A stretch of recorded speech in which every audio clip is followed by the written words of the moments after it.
Muito bem, eu gostaria então de cumprimentar, senhor presidente, o senhor, as senhoras e senhores deputados. E eu gostaria, senhor presidente, de fazer aqui, nessa minha fala, uma pequena consideração.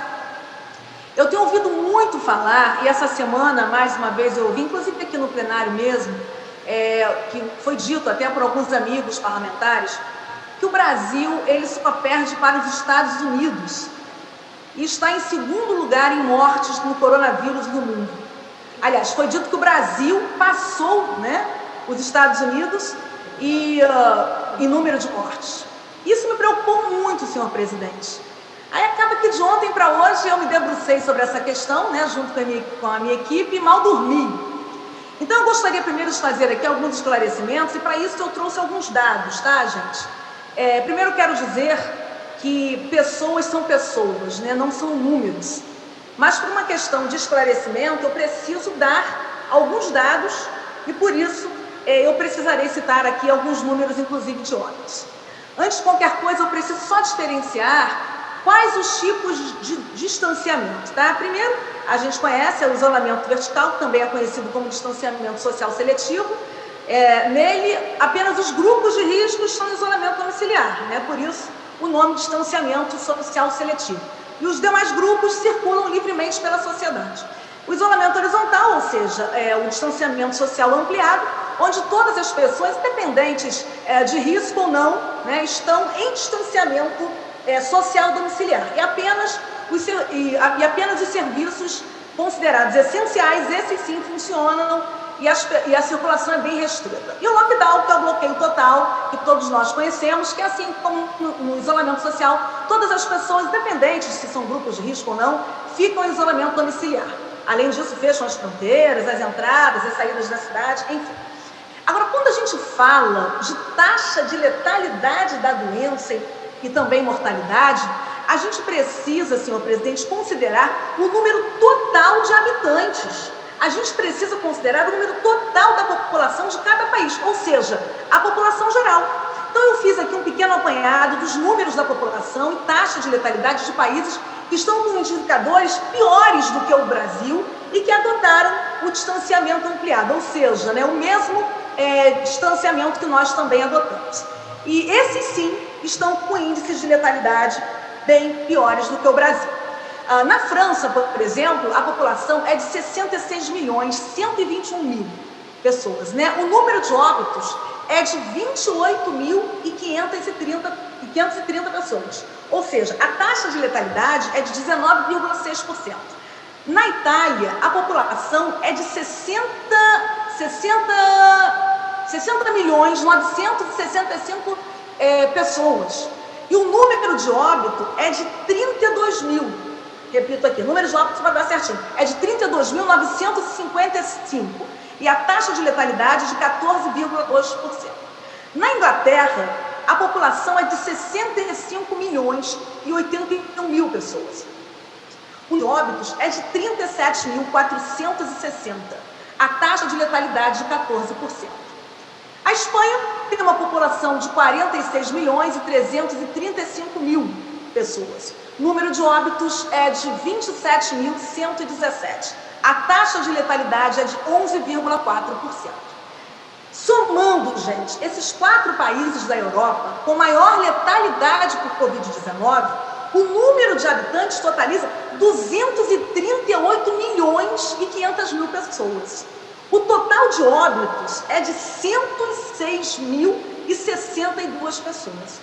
Ou seja, a média da taxa de letalidade desses 4 países somados é de 14,9%. A população do Brasil é de 210.147.000 pessoas. Então, reparem que é quase o total desses 4 países juntos na Europa que eu citei. E o total do Brasil, até agora, no número de óbitos, é de 24.549, com taxa de letalidade de 6,2%, ou seja, menos da metade da taxa de letalidade dos 4 países da Europa que eu citei. E mesmo considerando, senhor presidente, que a população europeia é mais idosa do que a nossa população, isso não representaria uma taxa que corresponde a quase o triplo de letalidade da Europa. Tem muita gente aqui no Brasil dizendo que a letalidade é muito maior, mas ao contrário. Se o Brasil estivesse testando mais pessoas, nós teríamos um número maior de pessoas positivadas. Proporcionalmente falando, a taxa de letalidade até diminuiria. Olha só, gente, se compararmos o número da população desses 4 países que eu citei, é bem semelhante aqui do Brasil. Mas se a gente comparar os óbitos, né, aí a diferença é muito grande. Então, senhor presidente, é muito importante que a gente preste atenção quando a gente fala da questão de números, né? Por exemplo, deixa eu pegar um outro dado aqui, sobre os Estados Unidos, né? Vamos lá. Então, se a gente comparar, a população será mais ou menos semelhante na quantidade dos óbitos. Por isso que eu não concordo com o que foi falado, tanto aqui no plenário e até mesmo na rua, onde a gente ouve até pela imprensa que o Brasil tem mais mortes do que os Estados Unidos. Vamos para os Estados Unidos. Os Estados Unidos tem uma população de 328 milhões e 200 mil pessoas. É o país com o maior número de óbitos que existe, né? São 100 mil, aproximadamente 100.175 pessoas.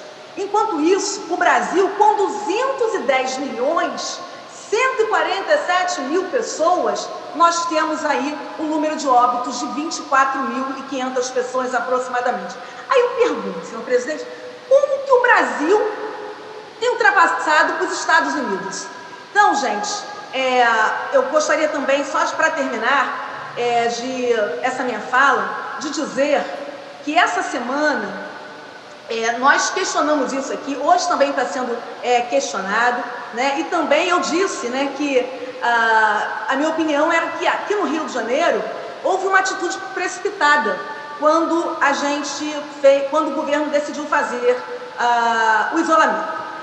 Deixa eu só explicar rapidamente o que a Coreia do Sul fez.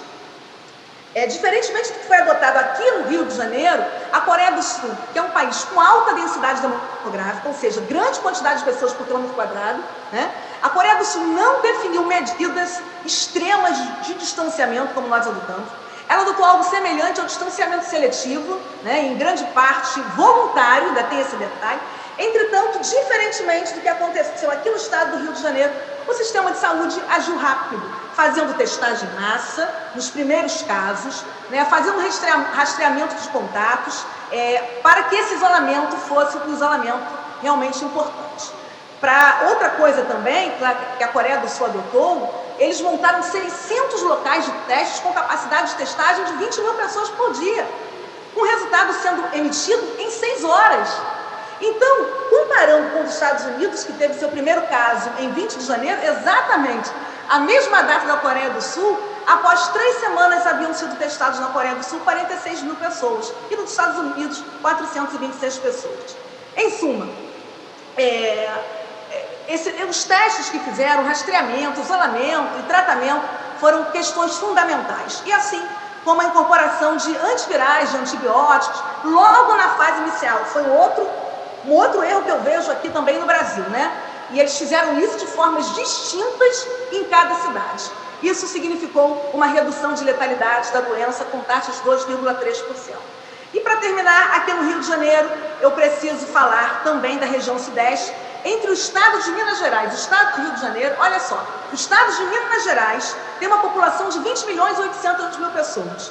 Uma taxa de letalidade do Covid-19 ficou em torno de 3,3%, enquanto aqui no Rio de Janeiro, com uma população de 17.200.000 pessoas, houve uma taxa de letalidade de 10,4%.